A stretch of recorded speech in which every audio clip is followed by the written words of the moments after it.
Assalamualaikum warahmatullahi wabarakatuh. Alhamdulillah alladzi ja'ala ahadisan nabiyyil mustafa fil ihtida'i mislan nuzum. Wa asyhadu an la ilaha illallah wa asyhadu anna Muhammadan abduhu wa rasuluhu alladzi a'tahu asrarul ulum. Wassalatu wassalamu ala afdhalil khalqihi Muhammadil mab'uts bil mu'jizat wa ala alihi masabihil dalalat wa ashabi anjumil hidayat. Amma ba'du. Faqala Allah ta'ala a'udzu billahi minasyaitonir rajim. Bismillahirrahmanirrahim. Ya ayyuhalladzina amanu kutiba alaikumus syiyamu kama kutiba alal ladzina min qablikum la'allakum tattaqun. Wa qala Nabiyyu sallallahu alaihi wasallam as-saumu li wa ana ajibihi wa qala aidan lis-shaimi farhatani yukrahu bihima farhatun inda iftorihi wa farhatun inda liqa'i rabbihi. Al-hadis. Hadirin kaum muslimin rahimakumullah, pada bulan Ramadan ini alhamdulillah kita masih diberi kesempatan oleh Allah Subhanahu wa taala melalui channel MTSN 5 Kuningan. Saya akan membahas salah satu ayat dari surat Al-Baqarah, yaitu ayat 183, bahwa ya ayyuhalladzina amanu sampai akhir. Di situ membuat 4 pokok bahasan. Yang pertama membahas tentang keimanan, yang kedua membahas tentang puasa, yang ketiga membahas tentang contoh-contoh orang yang melakukan puasa pada zaman sebelum Nabi Muhammad SAW. Dan yang terakhir dari ayat tersebut membahas tentang takwa. Dari 4 permasalahan dari surat Al-Baqarah tersebut, yaitu tentang keimanan. Apa itu iman? Ma huwal iman? Amantu billahi wa malaikatihi wa kutubihi wa rusulihi wa bil yaumil akhiri wa bil qadari khairihi wa syarihi minallahi ta'ala. Orang yang disambut oleh Allah di sini, ya ayyuhalladzina amanu, hai orang-orang yang beriman, ini akan menjadi pangkal pada pembahasan kedua, yaitu puasanya akan baik apabila iman yang disebut dalam rukun iman tadi itu udah benar. Jadi kalau puasanya tidak benar, berarti dalam imannya ada salah satu dari 6 itu yang salah. Entah itu di dalam ketauhidan kepada Allah Subhanahu wa taala, entah itu kurang yakinnya terhadap keimanan terhadap malaikat, kepada kitab-kitabnya, kepada para rasulnya, dan kepada hari akhir, juga termasuk menyadari akan takdir baik dan takdir buruk dari Allah Subhanahu wa taala. Jadi itu merupakan salah satu pangkal akan bagusnya puasa kita sekalian. Dan selanjutnya secara garis besarnya itu, dan merujuk kepada kata asyam itu adalah masdar.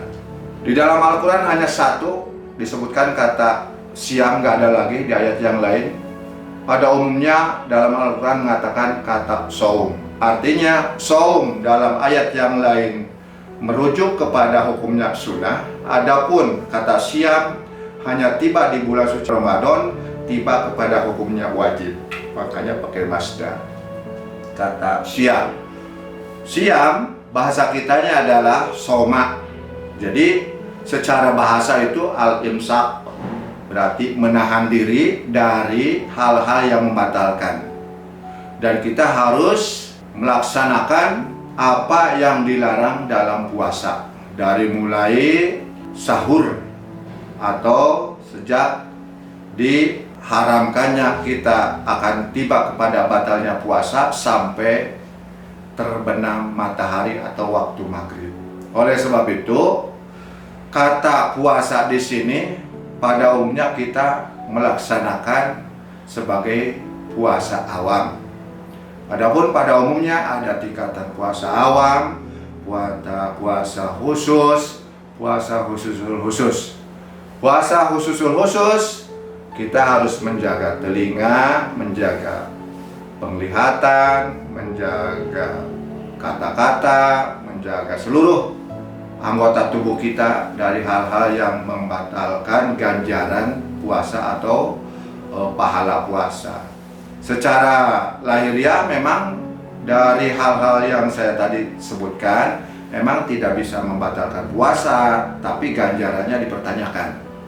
Oleh sebab itu, bagi kita sebagai puasa awam hanya bisa menahan diri dari yang membatalkan, contoh dari minum atau dari makan, baik khususnya yang disengaja. Adapun yang tidak disengaja, contohnya gini, kita pulang dari sekolah, ya hari pertama biasa kejadian, datang ke rumah ada makanan, tiba-tiba kita duduk langsung makan, setelah makan baru ingat, saya kan sedang puasa. Itu puasa kita itu tidak batal karena lupa. Oleh sebab itu, puasanya gimana?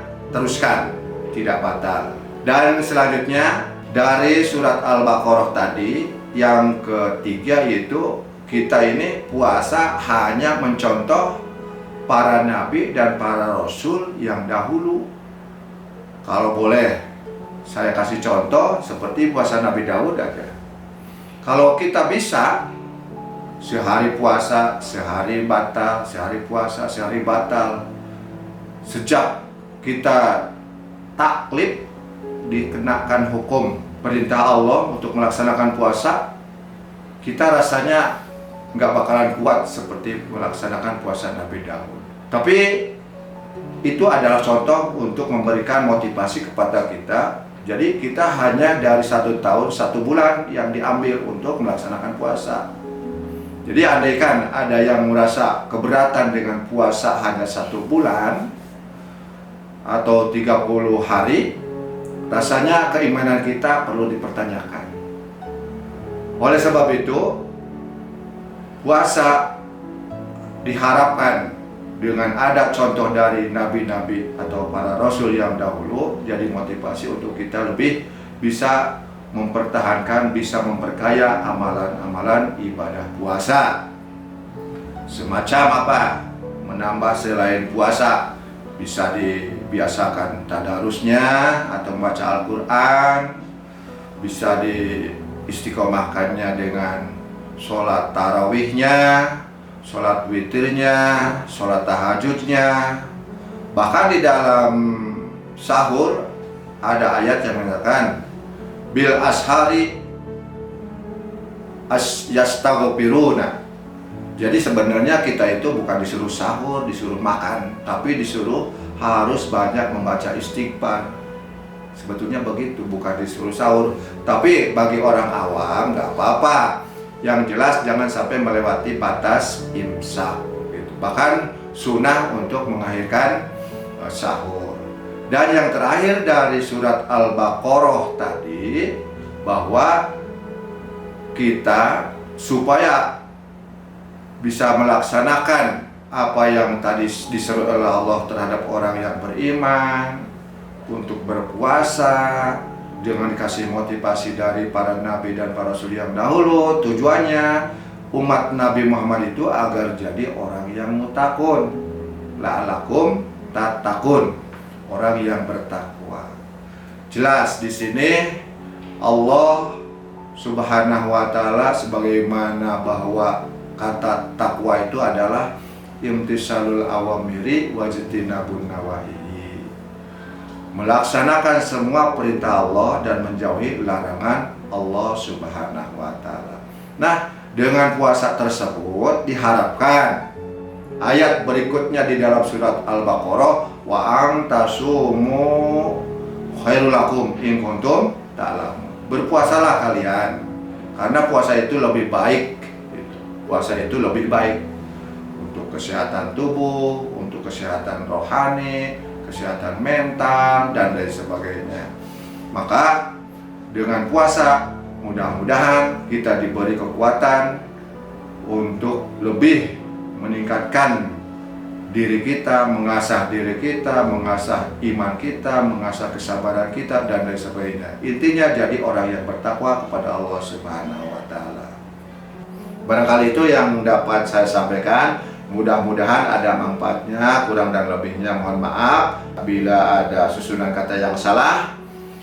Yang penting kita serahkan kepada Allah Subhanahu wa Ta'ala. Baiknya datang dari Allah Subhanahu wa Ta'ala, jeleknya atau salahnya datang dari diri saya sendiri. Wallahul muwaffiq ila aqwamit thoriq, billahi hidayah wa taufiq. Wassalamualaikum warahmatullahi wabarakatuh.